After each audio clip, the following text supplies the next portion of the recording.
Hey, welcome to my channel or welcome back.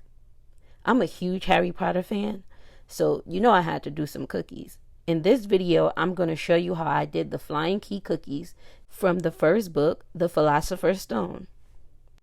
And as always, the materials will be linked in the description below. Okay, so let's start with my bear cookies. These cookies were hand cut. If you want a template, let me know in the comments and I'll make one for you. Now back to what I was saying. These keys are hand cut. They look a little wonky because I used some leftover dough.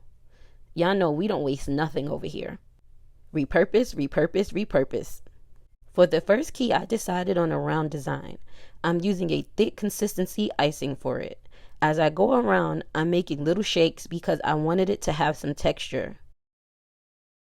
From there, I just filled in the bottom, outlining the shape of the cookie and then flooding the middle.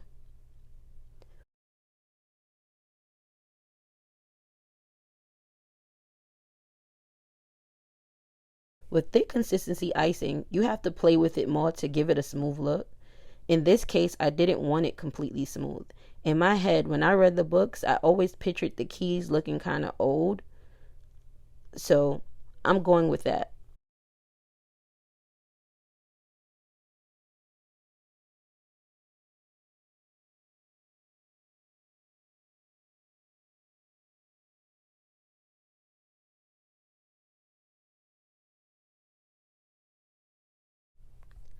For the second key, I wanted to get a little fancy, but still make it easy. So I decided to do 3 connecting circles, a small one on top and 2 medium-sized circles right below it.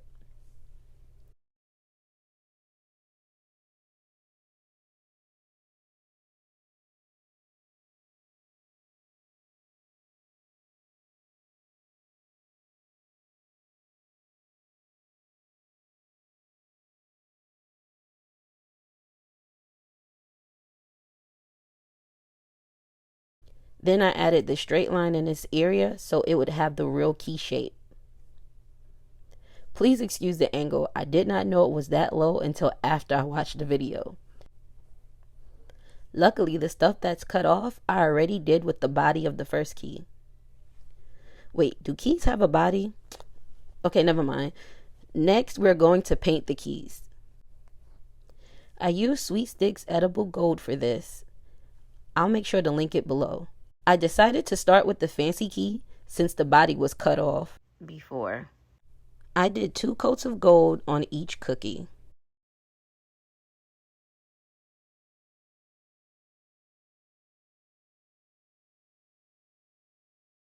See how they're already coming together? I like celebrating progress each step of the way. Okay, important note, I didn't show this on camera, but after I paint my cookies, I spray them with edible glaze spray. It helps to keep the gold on the cookie and it doesn't affect the taste. It's time for the wings. I made these out of wafer paper. I created a template for the wing shape. Then I used it to cut out the wings I needed for the cookies. 2 down and 2 more to go.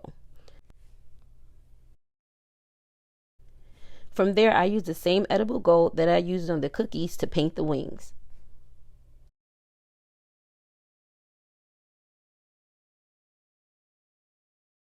I don't know how wing patterns are supposed to go, so I just freestyled it. So I just did a bunch of curved lines, made sure that they connected, and crossed my fingers that it would come out pretty. Well, I can't cross my fingers while I'm doing this, so I hope they came out pretty.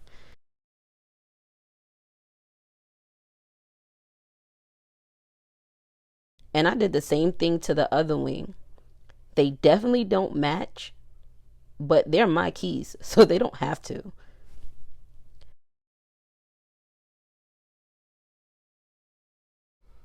And it came out cute.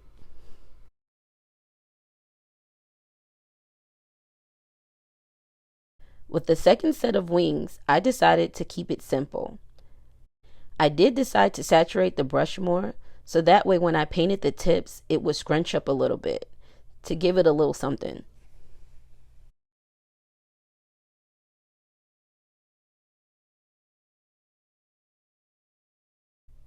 It's time to attach these wings.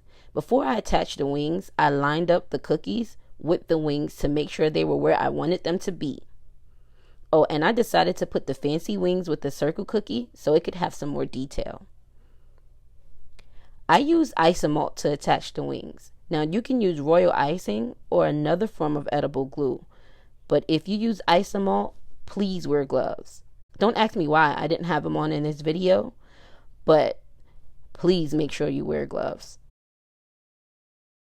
For the detailed key, I used the simpler wings because it's already fancy. These little bows make it a lot easier to pour the isomalt on, but still wear gloves. These are coming out so cute.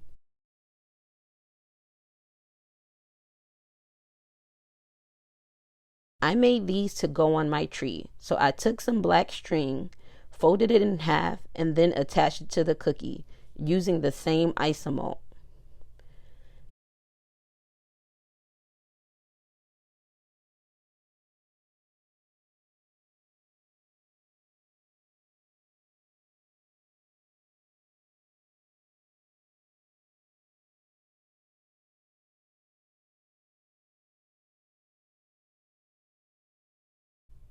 Be sure to wait for it to dry before turning them over.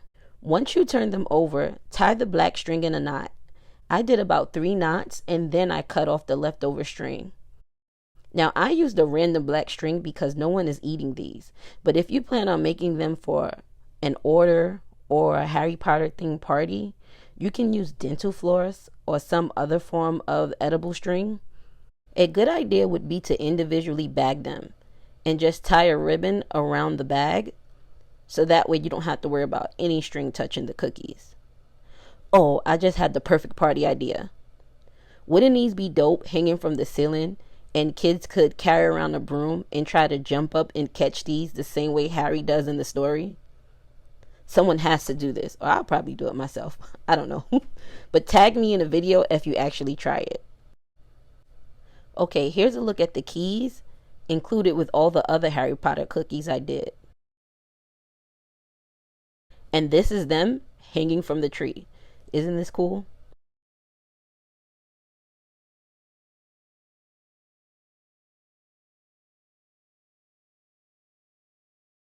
Hopefully you enjoyed watching me make these. I hope someone tries them, especially the game I suggested. Be sure to like, comment, and subscribe. Talk to you guys later. Peace.